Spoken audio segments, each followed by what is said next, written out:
Hello, phoenix ദീദിയാണ്.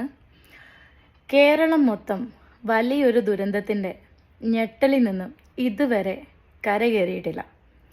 അപ്പോൾ ഒരുപാട് സുമനസ്സുകൾ നമുക്ക് കേരളത്തിലേക്ക് തന്നെ, പ്രത്യേകിച്ച് വയനാട്ടിലേക്ക് ഓരോ ഹെൽപ്പൊക്കെ ആയിട്ട് ഒരുപാട് കാര്യങ്ങൾ, നല്ല കാര്യങ്ങൾ ചെയ്യുന്നുണ്ട്.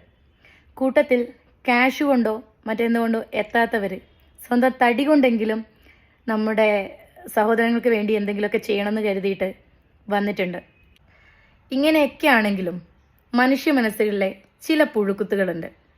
അങ്ങനെയുള്ള ചിലത് ഞാൻ ഇവിടെ കൊടുക്കുകയാണ്.